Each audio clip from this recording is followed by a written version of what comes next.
BPL এর শুরু থেকেই আলোচনায় ছিল বিষয়টা। জাতীয় দলের বিশ্বকাপ স্কোয়াডে থাকা ক্রিকেটাররা কেমন করেন সেদিকেই চোখ ছিল সবার। প্রস্তুতির শেষ মঞ্চ বলেই হয়তো ক্রিকেটারদের উপর চাপটাও ছিল বেশ বেশি।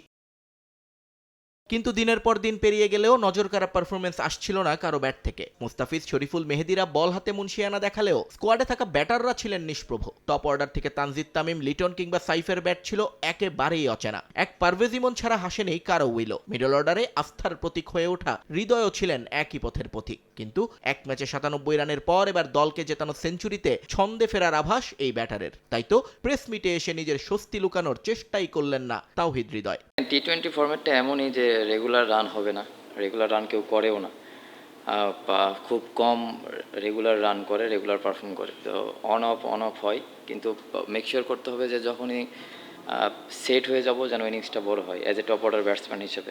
মিডল অর্ডারের রোলটা আলাদা থাকে, হয়তো বা মিডল অর্ডার 25-30, 15-20 একটা ইম্প্যাক্টফুল ইনিংস খেলে যারা মিডলে খেলে। বাট আমি মনে করি টপ অর্ডার থেকে যারাই যখনই ব্যাটিং করবে টিমের জন্য যতটুকু কন্ট্রিবিউট করা যায়। আপনাকেই বলছি, ইন্স্যুরেন্স করলে সিটিতে সুরক্ষা পাবেন নিশ্চিত। জাতীয় দলে মিডল অর্ডার সামলালেও ফ্র্যাঞ্চাইজি এই টুর্নামেন্টে সাফল্য এসেছে ওপেনিংয়ে। জাতীয় দলের নিয়মিত ব্যাটাররা যেখানে ব্যর্থ, সেখানে হৃদয়ের এমন পারফরমেন্স কি ভাবাবে টিম ম্যানেজমেন্টকে? প্রশ্নটা বেশ পেশাদারিত্বের সঙ্গেই সামলালেন হৃদয়। অ্যাজ এ প্লেয়ার হিসেবে আমাকে যেখানেই অপরচুনিটি দিবে, টিমের ডিমান্ড যেখানে, আমি সেখানেই রেডি। কারণ এটা তো দিন শেষে দল মানে টিম গেম, এটা তো আমার নিজের গেম না। এটা যদি আমার এলাকার খেলা হতো আমি না হয় বলতাম যে আমাকে সামনে দাও।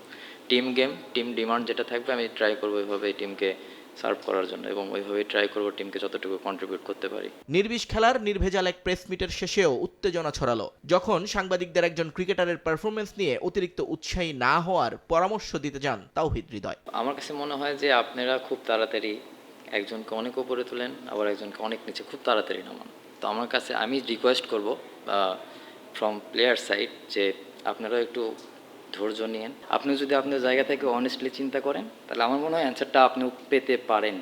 আমি বলতেছি না আমি তবে রং হতে পারি, কিন্তু আপনি আপনার জায়গা থেকে চিন্তা করেন যেটা এই মুহূর্তে চলছে। অনেস্টলি বলেছি, আপনি নিজেও চিন্তা করে দেখেন।